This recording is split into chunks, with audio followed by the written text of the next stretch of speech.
Monday, December 3rd, 2018 at 9 a.m. in council chambers. So we do not have any introduction of late items. Mrs. Hilson, thank you. Could we have a motion, please, to adopt the agenda? Councillor Bennett, Councillor Rhodes, all in favor. Thank you. And welcome to everyone.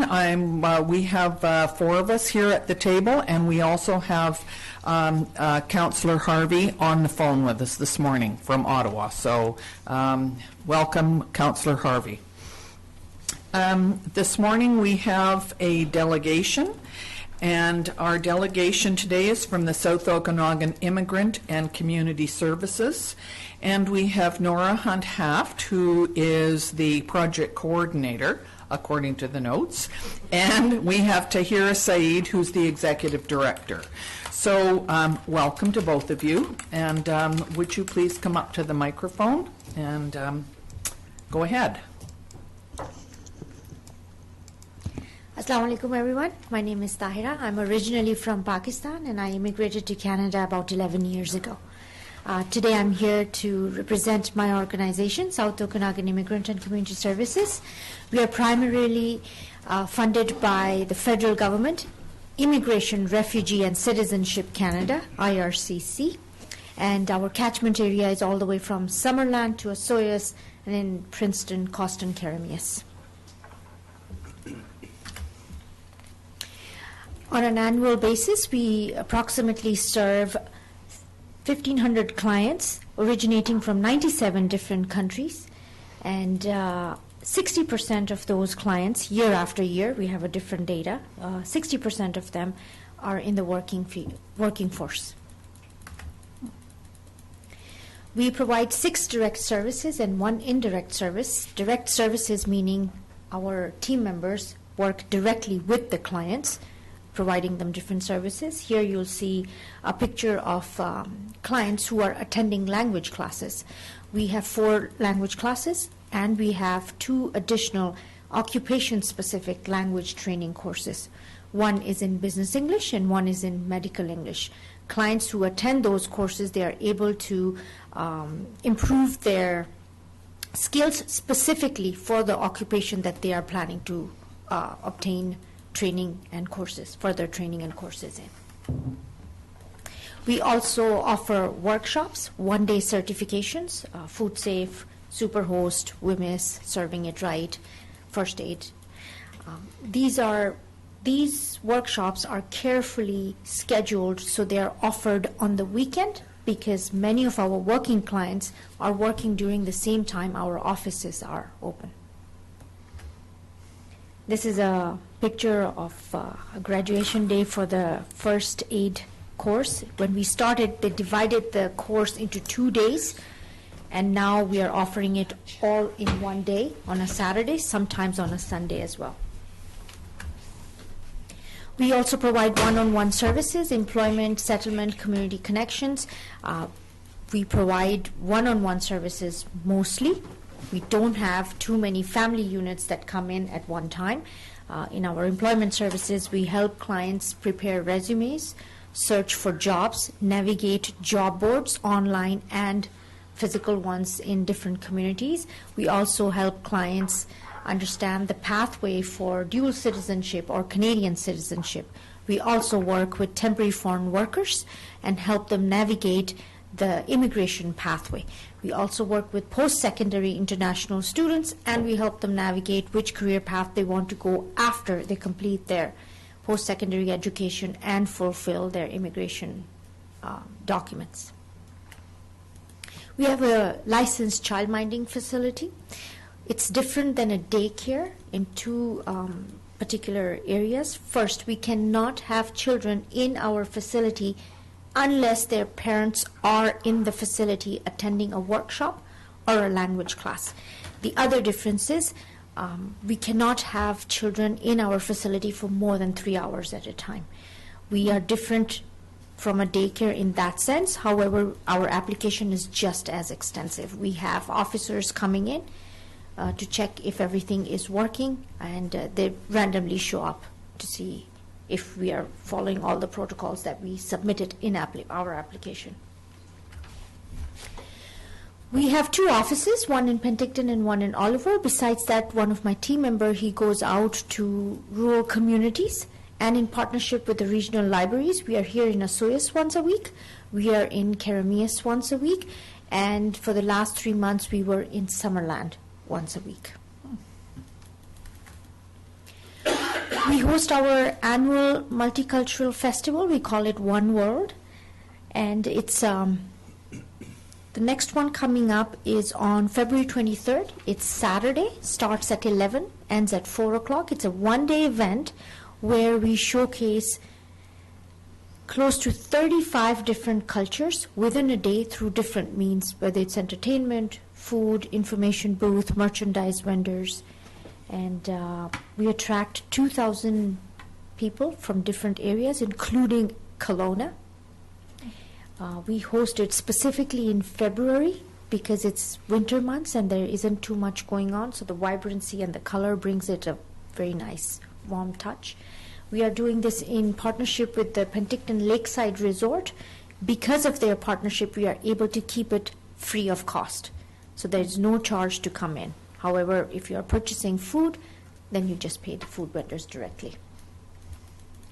We also host in partnership with the Penticton City of Penticton, the citizenship ceremony. Generally, the ceremony are held in the Lower Mainland and in Kelowna. About 3 years ago, we partnered with the city and asked IRCC, Immigration, Refugee and Citizenship Canada, if they would consider coming to Penticton at least once a year, and we've been able to do that. The next ceremony, we are trying that it takes place in March. We are very dependent on what their schedule is like and whether they have enough people who have passed the citizenship test in this area. So we are hoping we would get the next one in March. Starting from 2013-14, we started to see a growth in our client base, and at that time we were located on Main Street, and that building was not working well enough for all of our programs. There wasn't enough flexibility, so our board got together and they decided they would construct our own building, and we are now located on Ellis Street. It's provided quite a lot of flexibility for us to apply for different grants and bring in new programming as well. I talked initially about direct services and one indirect service. The indirect service is our South Okanagan Similkameen Local Immigration Partnership, and my colleague here, Nora, will talk a bit more on that. Thank you. Thank you. Yes, so I'm here to talk about the Local Immigration Partnership that was developed actually in 2014. Where she was talking about direct services. Indirectly, our piece is really what can we do to build capacity in our communities for welcoming, attracting, and integrating immigrants. So if you go forward, so what we did is we started by putting together a local immigration partnership council. There's actually about 50 members on the council right now, and it is a large group that meets 3 times a year. The membership comes from all levels of government, so we have all municipalities represented in the council. Other serving agencies, public institutes, so the school districts are there, regional employment networks like the Chamber of Commerce and the Southern Chamber of Commerce. We have employers, we have different associations like the Downtown Association. We have newcomers on the council, and we also have other stakeholders like Interior Health and Okanagan College. So it's a great variety to represent the whole South Okanagan region. In early times of the council, our early research told us that it could actually take up to 15 years for immigrants to integrate into a community. And so our overall shared goal, is pretty simple. We want to increase the pace of social and economic integration for our newcomers. The backbone organization is the South Okanagan Immigrant Community Services. They provide the backbone for the LIP Council. The council itself is our steering committee, and from that flows out our working groups and our variety of partners. But I show this slide because also our big part of our activities needs to cascade down into our public and into our community and that public will, so that we really work at having everybody understand that we all play a role in that integration of these new neighbors. Our focus is pretty straightforward. We focus on 3 areas. Employment readiness, and that not just be making sure the immigrants are ready and employment ready, but also our employers. What are our employers doing? Do they know how to write a proper job description that will take away barriers? Are they actually doing onboarding programs when an immigrant comes to work for them? Language proficiency, we talked about that a little bit, so going beyond just language classes, but more into that occupational language piece, and I'll talk a little bit more about that, and also welcoming communities. Again, what's our focus in attracting and creating welcoming communities for those newcomers? So to give you an idea on the employment side, the last few years we've held a forum at the Okanagan College that brings employers and support agencies and immigrants all together at once. This last year we focused on trades. Often many countries don't have the same level of trades and apprenticeship programs and things like that, and they're not actually considered a good paying job in many countries. So we really wanted to start introducing trades as an option for immigrants that are moving here. So we started off with a workshop. We went forward, you can flip again. We did a bus tour where we actually went out in the community and so that they could get hands-on looks, one more slide, at different locations and what it's like to work in those locations. And we also stopped to look at the college, what it would be like to go to school there in a trades program, which all led up to Connect 2018, which was our trades forum at Okanagan College. We focused on welding, electrical, carpentry, culinary, horticulture, those kinds of trades, and we brought together employers as well as a variety of different resources like BC Construction Association, Work BC, ITA, that kind of thing. So it was a great forum. This is our Toastmasters program. So this is an example where we want to look at language proficiency with partnerships. This partnership is with the Penticton Toastmasters Club, and for the last 2 years we've offered an 8-week Toastmasters program where they actually do speeches every week. So if you can imagine what it's like to stand up and do a speech like I'm doing right now, imagine trying to do that and not be nervous and it not be your first language. So we've seen great results in this, building their confidence and their ability to raise their language proficiency.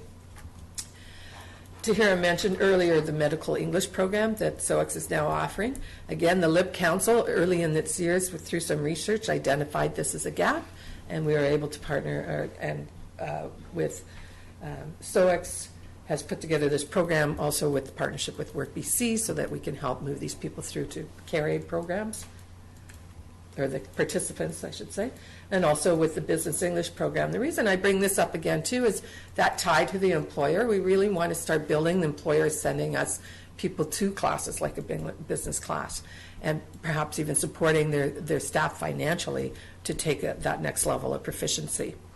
We believe that through that proficiency that they're going to be a better contributor in their workspace. For the welcoming side, the last program that we ran was the Multicultural Community Champions program. This program we featured 14 different immigrants with 10 different stories featuring 10 different countries. These stories were written about their success in their workplace, their success as volunteers, their success in their communities. And they're published each month in the Penticton Western and on Castanet, and you also see them displayed. You may have this display here in different communities. So what's the future for BC? Right now, 28% of the BC residents are immigrants. 23% are second generation. But what's interesting is what's going to happen with employment going forward. They're expecting from now to 2028, so over the next 10 years, that we'll have 903,000 new job openings. 68% because of retirement, but 32% also because of growth. And with that job growth, they're estimating that 20% of that will have to be filled, those vacancies will need to be filled by immigrants.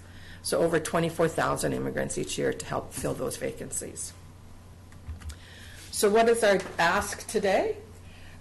We just have a couple of simple asks. One is that you continue to support the local immigration partnership and support it with having an active member. We have had the success of having Mayor Sue on our council for the last few years. The second ask that we have is relative to building client referrals. One of the things that people think that immigrants, particularly if they do have some command of the English language, is that they just automatically know who SOEX is and what services are available. I will tell you right now, they don't. And particularly if they're from Europe or something like that.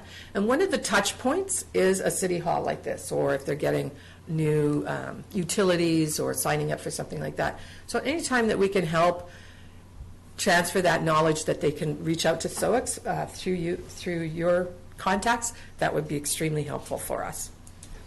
Also, the last thing, you'll be blue today, I'll be red, is we just want to remind everyone on council and staff to wear your newcomer's lens. So whether that's in your committees or in planning things for your city or your volunteer work, to every now and then just remember to put on the newcomer's lens and think about where the position from their perspective. And we would really appreciate that. Thank you very much. And I have been at some of these meetings. I don't get to them all. I know that Councillor Youngberg was at one of them for sure at one point. It's very, I think it's very helpful to see everything sort of put together like this and realize how much you do and you've done. And I didn't realize it just started in 2014 because I was at the first one for a while, so it's only been going for 4 years. So well done. You've accomplished quite a lot in that time. I had a couple of questions going through here, if that's okay. Are you guys okay if I go first and then you can have some? We hear that, no, too bad.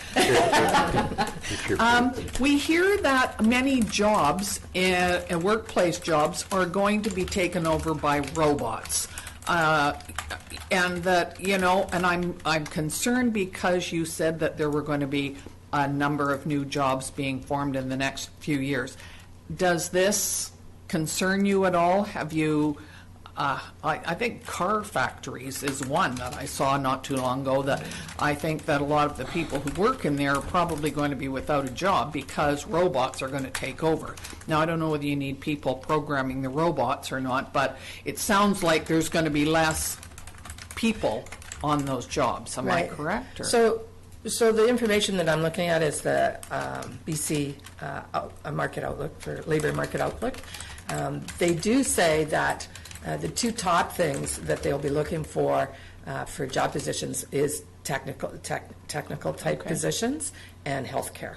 So those are the top two. Yeah. So, but I think that whether it's employable people in Canada or people that are moving here, technology is just going to be a piece of that it doesn't really matter where you come from. Absolutely. It's, you know, and we do, a lot of the people that do move here that come through the point system, a lot of them do have a technical background. So we are seeing that kind of talent coming.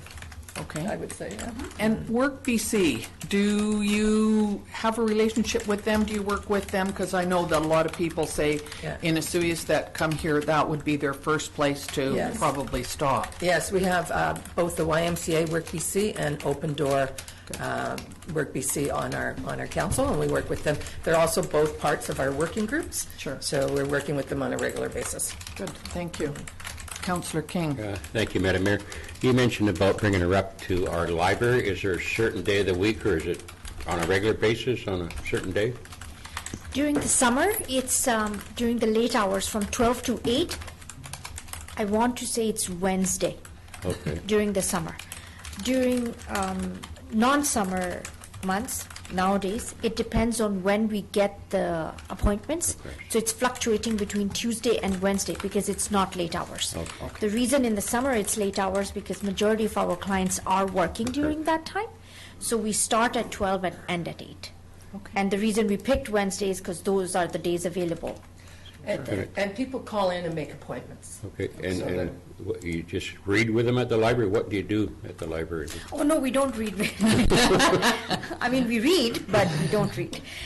We help them with employment and settlement. Okay, it's just... Some have to renew their permanent resident card. Some have interest in applying for citizenship. Some want to bring a family member here. Some want to know what other workshops are available, what are the timings. So what we are trying to do is provide a little bit more support to the temporary foreign workers who are working here in Tim Hortons. And we are also seeing an increase in the temporary foreign workers who are coming to work in the farm. Not the seasonal agriculture worker program, but the non-seasonal, not the Mexicans, but the other ones. Thank you. Councillor Rhodes. Thank you, Mayor McCordoff. Well, thanks for your presentation. I know a whole lot more than I did a few minutes ago. And I am curious about your language program, and I'm wondering if you can just give me a little bit of a synopsis. What languages do you interact with when you see that there's 94 different nationalities that you're dealing with? It must be a bit of a challenge, so I'm a little curious about how that works. On my team, I have team members. Collectively, we speak 12 languages. With the board, we have a support of another 3, and with our mentors, volunteer mentors, we have another 4. The top 2 languages that we need support is Punjabi and Tagalog. Not so much Tagalog, they understand English, but still there are certain family members who would prefer having someone speak to them in Tagalog. We are also seeing an increase in Chinese, Mandarin and Cantonese. I have a team member who speaks Mandarin, understands Cantonese. I have a board member who speaks Cantonese, understands Mandarin. So we take care of it like that. We don't see many clients who need support with Spanish. We have some here in the South, but they're learning English as well. We have a mentor who speaks Spanish. So as and when we need help, we try to find. Another thing that we do is we work with immigrants to give them enough confidence, teach them what are the limitations of interpretation, not translation, interpretation, and then we match them with newcomer to see if they can help each other, whether it's English or their language. But while they are in our office and attending our workshop or language classes, we encourage them to speak in English, even if it's broken English. I speak 4 languages. I try to talk to them in English instead of those languages. So it's a little bit of encouragement, and most of them are shy. They understand English, but they're just very shy, wanting to speak English. Thank you. Councillor Bennett. Just a comment. When I was in Penticton and I got to tour the building, I think it's just wonderful with what you have there. It's not your daycare, but that facility, because a lot of parents, one of the biggest things that they have young children is trying to find a babysitter. Where do you leave the kids off for an hour every day during the time they're training? And with that facility there, it seems that really, really is handy, because they can bring their children there. They're in the same building. If they need them, they're right there. I think that building is just great what you've done. Thank you. Our childminders, we call them child educators, because they are also educating the parents. They bring in posters and local resources and share it with the parents during the break time, not necessarily any other staff member, because they are interacting with the childminders while they are helping their children. It's another opportunity for us to share further resources, which is very much specific to children programming. Like the libraries, they often have free programming for young parents. So we channel further information to the parents via the childminders. Excellent. And we are also in the school district 53 and 67. So one of my team members, he goes to the schools. I think the biggest help that the school needs, I'm talking specifically about School District 53, is interpretation during parent-teacher meetings, report cards, welcome to kindergarten, ready, set, learn, those kind of things. So we are seeing that parents, about 3.5 years ago, we had the schools telling us that they don't have a big enrollment in pre-kindergarten. they identify that it's important if children go to preschool, then they are able to catch up in kindergarten a bit easier. So we shifted our energy to that, and right now I want to say 90% of the children who are going to kindergarten have attended pre-kindergarten. So we think that's a very good thing. So I was a teacher at Suias Elementary for 35 years, and when I first started doing parent interviews, a lot of the people in the community had recently come over from Portugal. So the kids would come in with their parents for parent interviews, and they would be the translators, and they were terrific at it. So that's good. Anything else that anybody had? Well, thank you very much for coming, and it's been most informative, and I will certainly try to get to the next meeting. Yeah, that's great. I just wanted to mention, you mentioned 2014. That's when they started in BC. There's actually 19 local immigration partnerships in BC, and there's 77 of them across Canada. Good. And we brought you just a couple of copies of our the latest annual general meetings. Thank you very much. Great, more detailed information. Give it to Mrs. Hilson. Thank you so much, and thank you for coming and explaining it, and continue with your good work. Thank you. I don't think we have anything else on the agenda. I see Sergeant Beta there, but he may not. You aren't on the agenda, sir, so we're not putting. Okay. Nothing to do. Okay. So could we have?